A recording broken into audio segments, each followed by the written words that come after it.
Section 18E, Anti-Terrorism.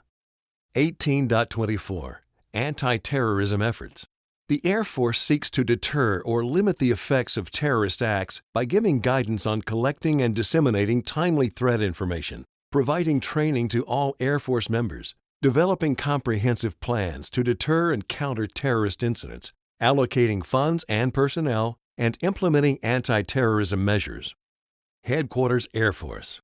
At the strategic level, the Deputy Chief of Staff for Intelligence, Surveillance, and Reconnaissance, Air Force A2, and the Director for Intelligence, Surveillance, and Reconnaissance Strategy, Doctrine, and Force Development, Air Force A2D, are responsible for ensuring the timely collection, processing, analysis, production, and dissemination of foreign intelligence, current intelligence, and national-level intelligence information concerning terrorist activities, terrorist organizations, and force protection issues. The Air Force Office of Special Investigations. Air Force Office of Special Investigations, AFOSI, is the lead Air Force agency for collection, investigation, analysis, and response for threats arising from terrorists, criminal activity, foreign intelligence, and security services. AFOSI is primarily focused on countering adversary intelligence collection activities against U.S. armed forces and will act as the Air Force single point of contact with federal, state, local, and foreign nation law enforcement, counterintelligence, and security agencies. Commanders. Commanders at all levels who understand the threat can assess their ability to prevent, survive, and prepare to respond to an attack. A terrorism threat assessment requires the identification of a full range of known or estimated terrorist threat capabilities, including the use or threat of use of chemical, biological, radiological, nuclear, or high-yield explosives and weapons of mass destruction. In addition to tasking appropriate agencies to collect information, commanders at all levels should encourage personnel under their command to report information on individuals, events, or situations that could pose a threat to the security of Department of Defense personnel, families, facilities, and resources. Anti-terrorism training.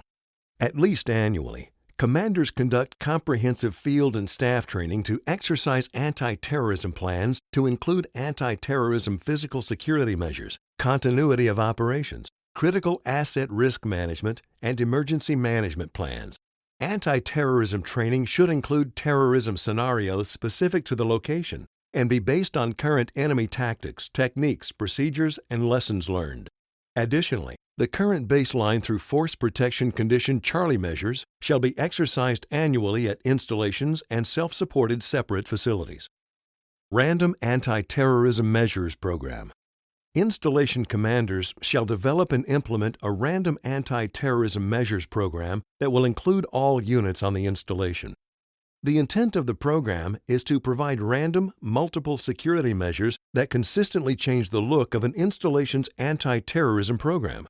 Random anti-terrorism measures introduce uncertainty to an installation's overall force protection program to defeat surveillance attempts and to make random anti-terrorism measures difficult for a terrorist to accurately predict our actions. The program shall be included in anti-terrorism plans and tie directly with all force protection conditions, including Force Protection Condition Normal, to ensure continuity and standardization, should threats require Air Force-wide implementation.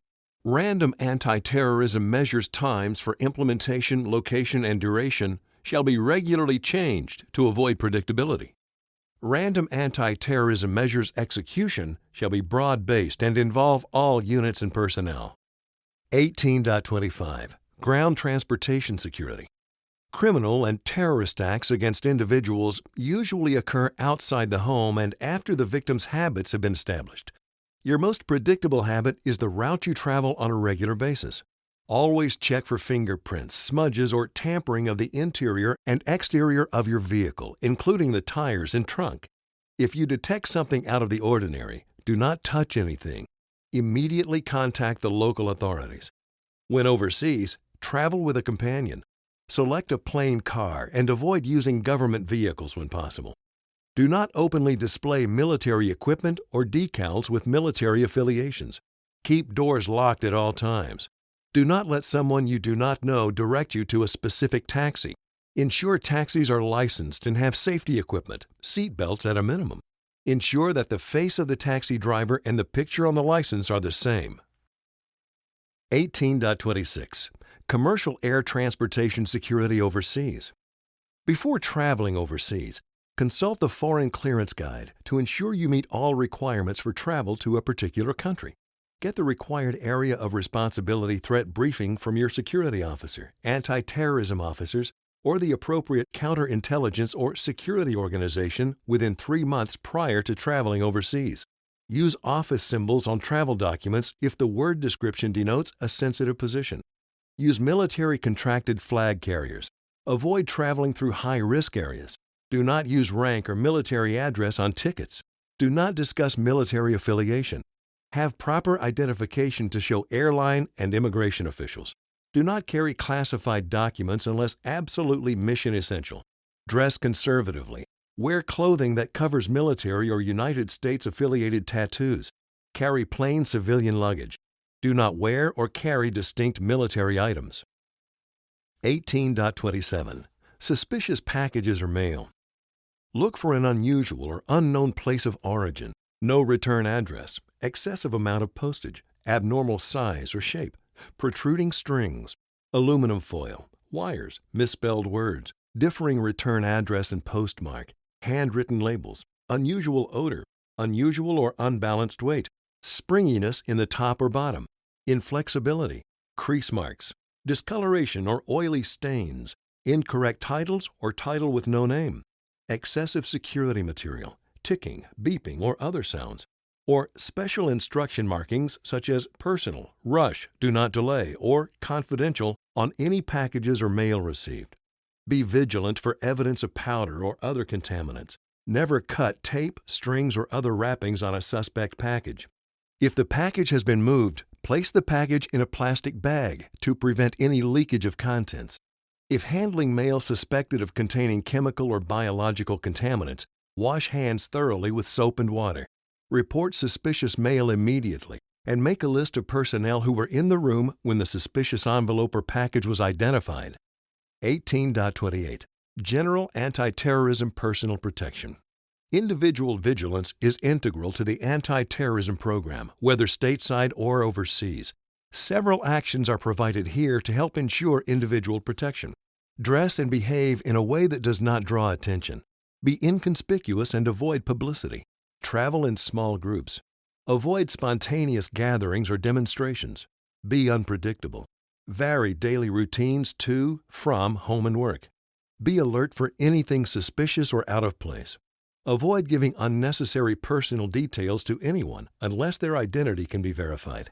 Be alert to strangers who are on government property for no apparent reason. Refuse to meet with strangers outside your workplace. Always advise associates or family members of your destination and anticipated time of arrival. Report unsolicited contacts to authorities. Do not open doors to strangers. Memorize key telephone numbers and dialing instructions. Be cautious about giving information regarding family travel or security measures. When overseas, learn and practice a few key phrases in the local language. 18.29. Home and family security. Spouses and children should always practice basic precautions for personal security. Familiarize family members with the local terrorist threat and regularly review protective measures and techniques. Ensure family members know what to do in any type of emergency. Several actions are provided here to help ensure home and family security. Restrict the possession of house keys. Lock all entrances at night, including the garage. Keep the house locked even if you are home. Destroy all envelopes or other items that show your name, rank, or other personal information. Remove names and rank from mailboxes. Watch for unfamiliar vehicles cruising or parked frequently in the area, particularly if one or more occupants remain in the vehicle for extended periods. Post or pre-program emergency telephone numbers for immediate access. Report all threatening phone calls to security officials and the telephone company, making note of any background noise, accent, nationality, or location. 18.30. Human intelligence and counterintelligence. Human intelligence is a category of intelligence derived from information collected and provided by human sources and collectors, and where the human being is the primary collection instrument. Counterintelligence is information gathered and activities conducted to protect against such threats. A few primary human intelligence collection efforts are briefly described here. Interrogation. Interrogation is the systematic effort to procure information to answer specific collection requirements by direct and indirect questioning techniques of a person who is in the custody of the forces conducting the questioning. Proper questioning of enemy combatants, enemy prisoners of war, or other detainees by trained and certified Department of Defense interrogators may result in information provided either willingly or unwittingly. Source operations. Designated and fully trained military human intelligence collection personnel may develop information through the elicitation of sources, to include walk-in sources who, without solicitation, make the first contact with human intelligence personnel. Developed sources who are met over a period of time and provide information based on operational requirements. Unwitting persons with access to sensitive information. Debriefing. Debriefing is the process of questioning cooperating human sources to satisfy intelligence requirements consistent with applicable law. The source usually is not in custody and is usually willing to cooperate. Debriefing may be conducted at all echelons and in all operational environments. Through debriefing, face-to-face meetings, conversations, and elicitation, information may be obtained from a variety of human sources. Document and media exploitation.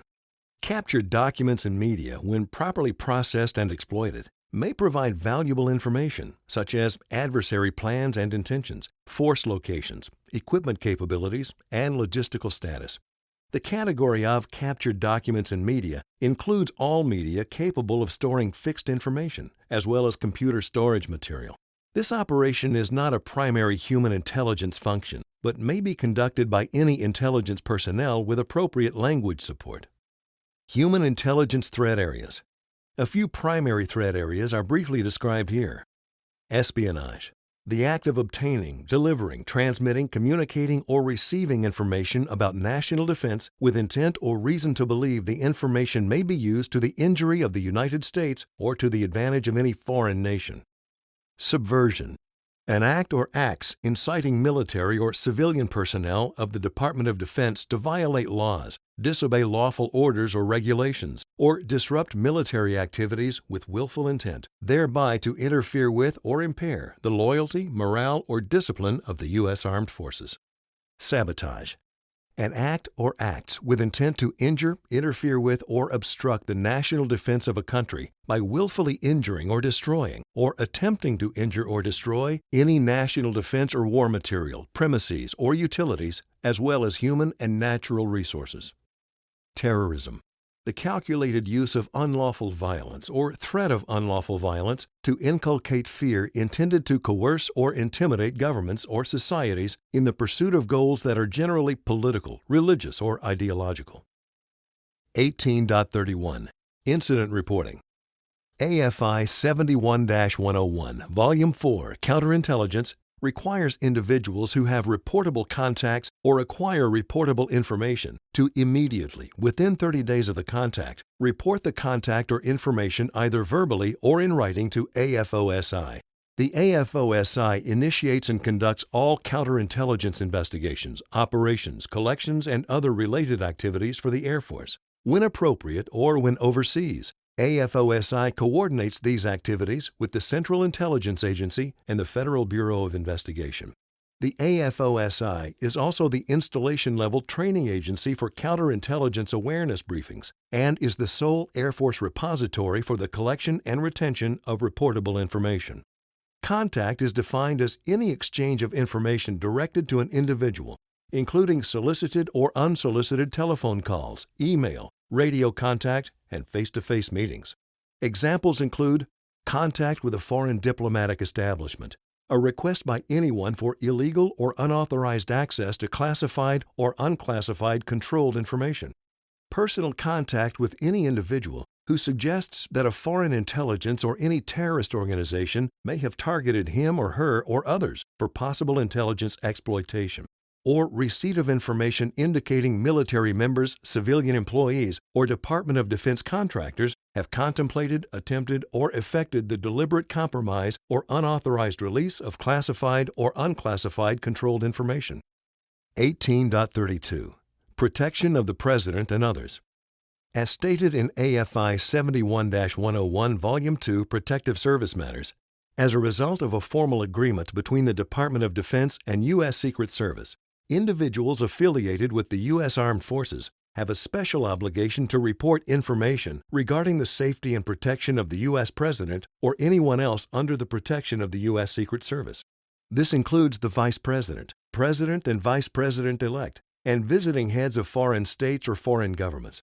In most cases, former presidents and their spouses are also afforded lifetime protection of the U.S. Secret Service.